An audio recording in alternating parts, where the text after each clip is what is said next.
Mega DSC అనే రూపంలో ఒక దగా డిఎస్సిని చేస్తూ 3,36,000 మంది ఎగ్జామ్ రాస్తే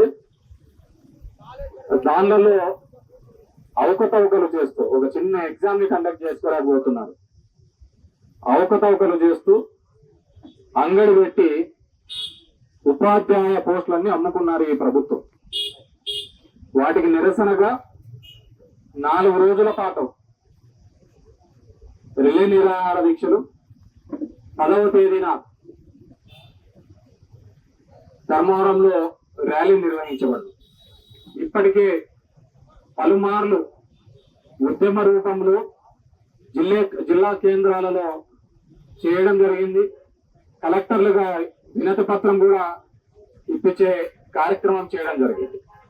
అయినప్పటికీ కూడా ఎటువంటి స్పందన లేకపోవడంతో ఈరోజు విద్యార్థి లోకం తరఫున వైఎస్ఆర్ కాంగ్రెస్ పార్టీ ఈ దీక్షలు ఈ కార్యక్రమాన్ని చేపట్టడం జరిగింది. ఇప్పుడు లేని విధంగా ఈరోజు డిఎస్సి ఉద్యోగ పోస్టులను అమ్మకానికి పెట్టినారు అంగంలో ఈ ప్రభుత్వం వచ్చిన తర్వాత. గతంలో జగన్మోహన్ రెడ్డి గారు సచివాలయ ఉద్యోగస్తులుగా పిలిపించినప్పటికీ ఎన్నో ఉద్యోగ నియామకాలు చేపట్టినప్పటికీ ఎక్కడా కూడా కాసింత కూడా కూచింత కూడా ఆరోపణ లేకుండా భర్తీ చేసే కార్యక్రమం చేయడం జరిగింది. దగ్గర వాకింగ్ ద్వారా మెడికల్ రంగంలో 50,000 ఉద్యోగాలు పైచులకు ఇవ్వడం జరిగింది. నా దగ్గరికి ఇప్పుడు చాలా మంది వచ్చినారు, నా నర్సు పోస్టులు ఉన్నాయంటన్నా మీరు మాట చెప్తే అయిపోతుంది అని. నేను వాళ్ళకి మందలించి చెప్పడం జరిగింది. ఎట్లయిపోతుంది నాకంటే ముందు మొత్తము మెరిట్ లిస్ట్ డిస్ప్లే అయిపోయింది. నీకు 70 మార్కులు వచ్చినాయి, నీ వెనకున్న అతనికి 75 మార్కులు వస్తే 75 మార్కులు అతనికి డైరెక్ట్ గా ఉద్యోగం ఇస్తారు. ఇవన్నీ కుదరవు అని చెప్పినారు. చెబితే అప్పుడు అందరూ నా మీద బాధపడినారు కూడా. ఏం చెప్తే ఎమ్మెల్యే చెప్తే అయిపోతారు కదా, చెప్పని కూడా చెప్పలేదు. నిరుద్యోగుల విషయంలో వాళ్లకు తగ్గాల్సినవి వాళ్ళకి ఏవైతే రావాలో ఆ దక్కాల్సినది వాళ్లకు నిష్పక్షపాతంగా జరగాలి అనేది వైఎస్ఆర్ కాంగ్రెస్ పార్టీ నిర్ణయించింది.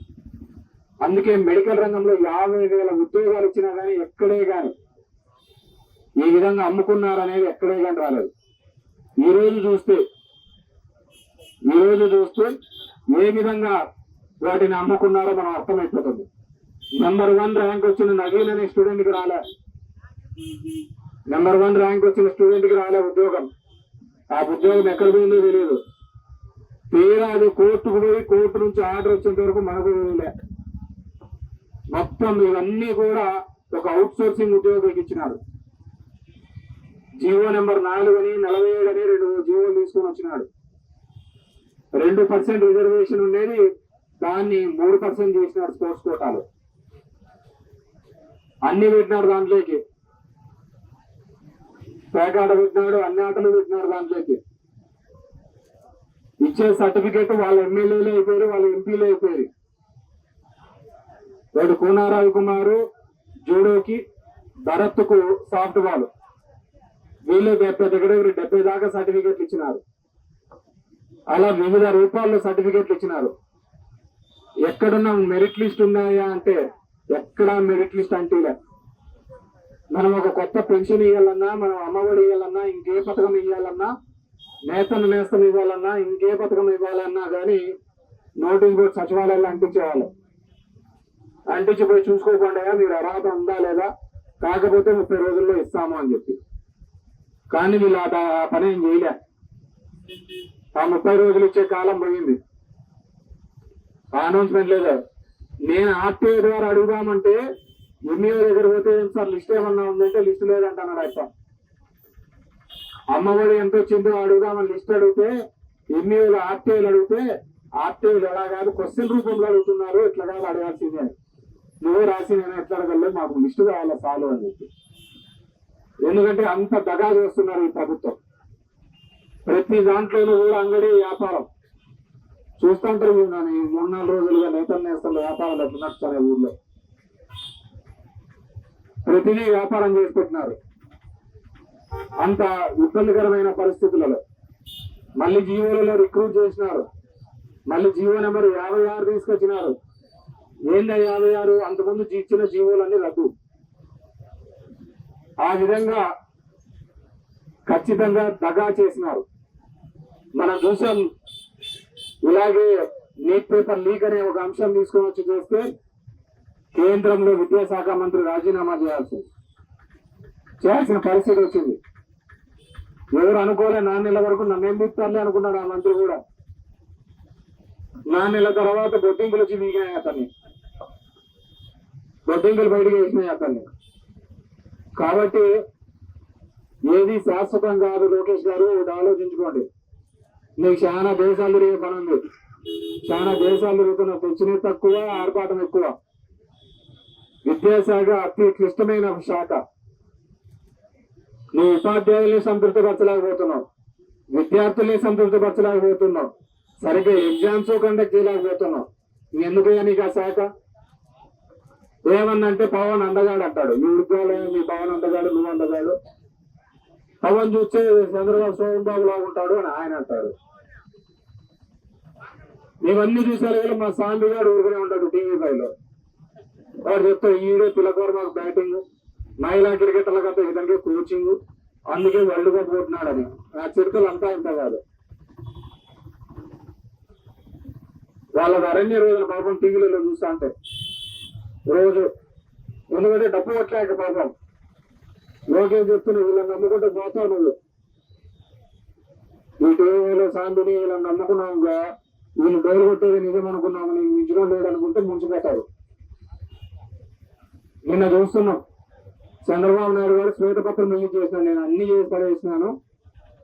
ఇంక ఇవ్వాల్సింది నిరుద్యోగ వృత్తి, తల్లికి వందనం, ఇవన్నీ తల్లికి వందనం కాదు, ఆడబిడ్డ మీద ఆడబిడ్డ నీళ్ళు ఈ 2 ఏళ్ళ మొత్తం అంతా ఇచ్చి పడేసినాను అని చెప్పేసి ఇచ్చినాను. నిన్న జగన్మోహన్ రెడ్డి చెప్పలేదా మీకు?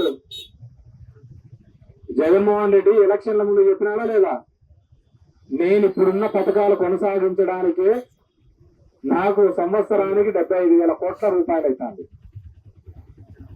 సంవత్సరానికి 75,000 కోట్ల రూపాయలు అవుతుంది.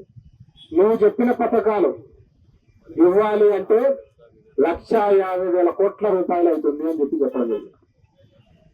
చెప్తే ప్రభుత్వం బయటకు వచ్చిన నెక్స్ట్ రోజు బట్ట మీద ముసలిదేనే నొక్కుతాది, మీకేం తెలుసు ఆ బట్ట ముసలిదేనే నొక్కుతాది, సంపద సృష్టిస్తాను, సంపద పంచుతాను అని చెప్పినాడు. ఎంత చెప్తాడు? తమలో ఇచ్చేది నేను తప్పవాడు తమలో అంటారు. ఏం ఇచ్చినాడు ఇప్పుడు? ఇదే నిరుద్యోగ వృత్తి కింద 20 లక్షల ఉద్యోగాలు ఇస్తామన్నారు. ఉద్యోగాలు వచ్చేంత వరకు కూడా ఒక్కొక్కరికి 3,000 రూపాయలు చొప్పున ఇస్తామని చెప్పిస్తున్నారు. 3 ఏళ్ళు అవుతుంది అంటే 36,000 చొప్పున ఒక్కొక్క సంవత్సరానికి 3 ఏళ్ళకి 1,08,000 రూపాయలు బకాయి పడ్డావా లేదా? ఎందుకు చేత కానప్పుడు హామీలు కూడా ఇచ్చినానని చెప్పుకోవడం ఎందుకు? ఈ 2 కాదు, 50 ఏళ్ళ మించిన వాళ్ళకి అందరికి పెన్షన్ ఇచ్చామన్నాం. 50 ఏళ్ళ మించిన వాళ్ళకి కాదు. ఇప్పుడు 3 సంవత్సరాలు అయితే నువ్వు పెన్షన్ అన్ని ఇచ్చినావు. కొత్తది చెప్పు, ఎక్కడిచ్చిన పెన్షన్లు? భర్తకు పెన్షన్ వస్తుంటే ఆయన చనిపోతే అది భార్యకి ఇచ్చినావు అంతే తప్ప కొత్త పెన్షన్ ఒక్కటి లే. ఇప్పుడు లెక్కలే చెప్పినాయి కదా, కొత్త ఓటర్లు ఇట్లు లెక్కలే చెప్పినాయి. 10 లక్షలు 20 లక్షల మంది చనిపోయిన వాళ్ళు ఉన్నారు అని చెప్పేసి 10 లక్షల పైగా చనిపోయిన వాళ్ళు ఉన్నారు అన్నారు. ఈ 3 ఏళ్లలో సగానికి వేసుకో. 5 లక్షల మంది కంటే కొత్త పెన్షన్లు ఏమైనా ఇచ్చినావా? నీలే. 60 ఏళ్ళు దాటిన వాళ్ళు ఎంతమంది ఉన్నారు? వాళ్ళకి ఏమైనా ఇచ్చినావా? నీలే. 50 ఏళ్ళు దాటిన వాళ్ళు ఎంతమందికి ఉన్నారు వచ్చినారు? వాళ్ళకి ఏమైనా ఇచ్చినావా? నీలే. నోటికి వస్తే అబద్ధాలు. నీకు మీ కొడుకు ఇదే సరిపోయింది గతంలో. ఈ మధ్యన మళ్ళీ మీ భార్య కూడా చూసిన భువనేశ్వర్ గారు ఆమె వచ్చి చెప్పింది, మా ఆయన ఎప్పుడన్నా అబద్ధాలు చెప్తున్నాడు అని నీకు చెప్పలేదు, అన్ని బాగా చేస్తున్నామని చెప్పేసి. ఆమె కూడా అప్పుడు ఉచిత కరెంట్ ఇవ్వాలంటే ఎట్లని చెప్పినారు, అందరు ఇచ్చేసేయండి అని చెప్పినారు. మేము ఉచిత కరెంట్ కాదు కదా, సరిగ్గా కరెంటు మీద బిల్లులు ఎచ్చా అంటేనే కదా బషీరాబాద్ లో యుద్ధం చేసేది. ఆ రోజు కమ్యూనిస్టు సోదరులతో పాటు దగ్గర 3-4 రైతులు చనిపోయినారు. వాటి గురించి ఏంది. కాబట్టి ఈ అబద్ధం మాటలు మానండి, జనానికి మేలు చేసేది చూడండి. నువ్వు లెక్క తీసుకున్నావు అంటల్లా నీ డిపార్ట్మెంట్ లో జరిగిన అవకతవకలు అది ఎవరికి పోయినాయో ఎట్లా పోయినాయో అని కూడా చెప్పాలి లెక్క. అసలు నువ్వు దీని మీద సిబిఐ ఎంక్వైరీ వేయనంత కాలం ఈ పాపం అంతా నీకే చుట్టుకుంటాడు. నీ కింద చేసినా అది నీకే ఈ పాపం అంటుకుంటాడు. నువ్వు ఈ సిబిఐ అయినా ఎంక్వైరీ అయినా లేదయ్యా ఈ డిపార్ట్మెంట్ నేను చూసుకోలేను అని రాజీనామా చేసినా వేరే వాళ్ళకన్నా నీ దగ్గర రెండే ఆప్షన్లు. ఎందుకంటే ఇక్కడ విద్యార్థి లోకం ఇబ్బంది పడుతోంది, నిరుద్యోగ లోకం ఇబ్బంది పడుతోంది. ఎవరికి న్యాయం చేయలేనప్పుడు ఎందుకు నీకు డిపార్ట్మెంట్? కొత్తగా ఏదో కలబెట్టినాడు ఫుల్ పేజ్ యాడ్ ఇస్తా పేరెంట్స్ టీచర్స్ మీటింగ్ అని. ఈ దేశంలో విద్యా వ్యవస్థ పుట్టినప్పటి నుంచి పీటీఎంలని సంవత్సరం పిలిపించాడు, పిల్లడు అల్లరి చేస్తున్నాడు, మార్కులు వచ్చాయని పిలిపించాడు, తల్లిదండ్రులతో చెప్తా అంటారు. అది కూడా ఒక ఈవెంట్ లాగా చేస్తాను. ఈ గవర్నమెంట్ లో ఈవెంట్ మేనేజ్మెంట్ తప్ప పేదవాళ్ళకు ఉపయోగం అనేది ఏందే కనలేదు. ఈ రోజు మళ్ళీ ఇదే వేదిక మీద అందరినీ కోరుతున్నాము, అధికారంలో ఉన్న వాళ్ళని కోరుతున్నాం, స్పందించండి. దగ్గర 9,500 కోట్ల రూపాయలు ఫీజు రియంబర్స్మెంట్ ఇవ్వాలి. నేనుగా చెప్పేది వైసీపీ వాళ్ళు కమ్యూనిస్టులు కాదు చెప్పాల్సింది. మీతో పొత్తులో ఉన్న బీజేపీ అనుబంధ సంబంధమైన ఏబీవీపీ నిన్న ధర్నా చేసింది. నిన్న ఏబీవీపీ గర్ల్స్ కాలేజ్ దగ్గర ధర్నా చేసింది. ఫీజు రియంబర్స్మెంట్ బకాయిలు ఇవ్వండి అయ్యా అని చెప్పేసి 9,500 కోట్ల రూపాయలు బకాయిలు ఇవ్వాలి. ఎవరు దానికి? నువ్వు విద్య మీద పెట్టుబడి పెట్టకుండా జగన్మోహన్ రెడ్డి గారు స్కూళ్ళను డెవలప్ చేసి ఉంటే వాటి మీద నువ్వు షో చేయడం తప్ప వేరేది ఏదే కానీ కనపడటంలో. ఖచ్చితంగా విద్యార్థులు నిరుద్యోగుల్ని మీరు చేసిన మోసాలను ఎండగడతాం. ఖచ్చితంగా ఇది మీ మీద చేస్తున్నటువంటి ఒక తిరుగుబాటు. విద్యార్థి లోకం, నిరుద్యోగ లోకం మీరు ఏ విధంగా ప్రజలను వంచినారు అనే దానికి నిదర్శనం. మేము ఆధారాలతో సహా చూపించినాం. నువ్వు తొడగొట్టక్కర్లా, డిస్కస్ చేయక్కర్లా. మీ పవన్ అన్నయ్య, మీ నాన్నగారు, మీ మోడీ అంకులు అందరి చేతిలోనే ఉంది సిబిఐ. వెళ్ళి ఏపీఎండి సిబిఐ. నువ్వు ఎటువంటివి లేకుంటే మేమేం ఆరోపణలు చేస్తామో అటు నిరూపించుకుంటాం. వాడిని నిరూపించుకుంటాం. ఎందుకంటే మీ దగ్గర నమ్మకం లేదు. నమ్మకం లేదు త్వర అంటారు చూసినా దాంట్లో. అట్లా మీ మీద నమ్మకం లేదు త్వర. పోలీస్ స్టేషన్లలో చచ్చిపోతున్నారు అంతా. న్యాయం జరగాల్సిన పోలీస్ స్టేషన్లో చచ్చిపోతున్నారు. ఎంఆర్ఓ ఆఫీస్ లో న్యాయం జరుగుతుంది అనుకున్న చోట పురుగుల మందుతో రైతు జరుగుతున్నాడు. 3 ఏళ్ళు అయింది. 22,000 అని అదని ఇదని ఎట్లా ఇబ్బంది పెడుతున్నారు. కాబట్టి ఏ ఒక్కరూ కూడా మీరు చెప్పిన హామీల వల్ల, మీ పరిపాలన వల్ల మోసపోయినారు అనే తప్ప వేరే భావజాలంతో లేదు. కాబట్టి భేషజాలకు పోకుండా దీని మీద తక్షణమే సిబిఐ ఎంక్వైరీ చేయాల్సిందిగా కోరుతున్నాం. లేకపోతే మీరు తక్షణమే రాజీనామా చేసి దీని మీద సమగ్రమైన విచారణ జరపాలని చెప్పి కోరుతున్నాం. ఎందుకంటే మీరుగా ఉంటే ఆ పోస్ట్ లో జరగదు న్యాయం. నిరుద్యోగులు న్యాయం చేయాలి. అదేవిధంగా ఈ డిఎస్సిలో జరిగిన అవకతవకల మీద ఎంక్వైరీ చేయాలి. 9,500 కోట్ల రూపాయలు బకాయిలు తక్షణమే విడుదల చేయాలి అని వైఎస్ఆర్ కాంగ్రెస్ పార్టీ తరఫున కోరుతూ, అదేవిధంగా ఈ రోజు ఇక్కడ దీక్ష కూర్చున్నటువంటి YSR Congress party student youth నాయకులకు అందరికీ కూడా మరొకసారి పేరుపూర్ణ ధన్యవాదాలు తెలియజేసుకుంటున్నాం. ఖచ్చితంగా వైఎస్ఆర్ కాంగ్రెస్ పార్టీ మరిన్ని ప్రజా పోరాటాలు చేస్తాము. పేదవాడి పక్షాన నిలబడే పార్టీ అదొక్క వైఎస్ఆర్ కాంగ్రెస్ పార్టీ అని చెప్పేసి తెలియజేసుకుంటూ ఇక్కడికి వచ్చిన మీ అందరికీ కూడా మరొకసారి ధన్యవాదాలు తెలియజేసుకుంటున్నాం. Thank you.